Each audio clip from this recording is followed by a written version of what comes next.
Today we're going to talk about shock. Now, shock is one of the most misunderstood words in medical language. The full term of shock is hypovolemic shock.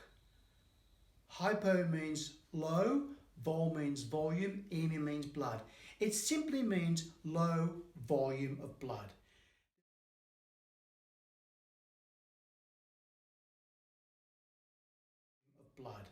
There are two ways we can have shock. We can have shock called relative shock, and we can have shock called absolute shock.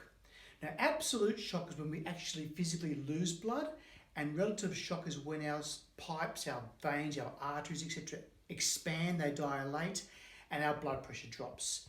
An easy way to show how this works. Here I have a bottle which is full of water. When this bottle is full of water, we have pressure. If I was to lose some water out of this bottle like this, I would lose my pressure. Now imagine this is the human body. There's your body with a full complement of blood in it. If you're in an accident and you bleed, either internally or externally, you are going to physically lose blood out of your circulatory system. That means you're going to lose blood pressure. The blood's going to start flopping around your body like this and will not be able to pump around the body. It must understand at this point that every cell in your body needs two things to survive: oxygen and sugar.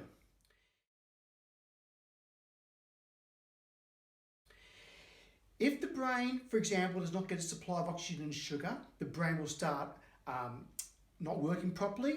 It may stop telling the lungs to breathe, it may stop telling the heart to beat, and we'll go into what's called cardiac arrest.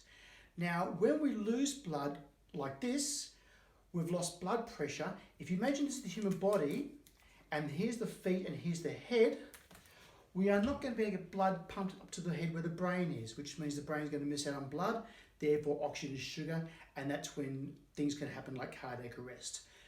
When we talk about relative shock, that means our body has an anomaly where our pipes have expanded. They've gotten bigger. Think of the military personnel on parade a parade van on a hot summer's day, and they start fainting. Their pipes have gotten bigger.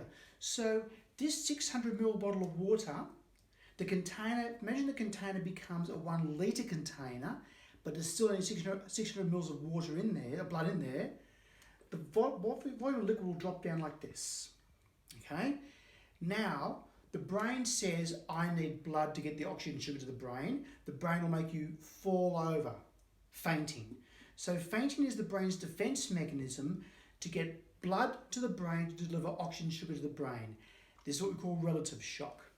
So when someone goes into shock, our priority is to stop the bleeding, and if they faint, get them into the recovery position to preserve the airway.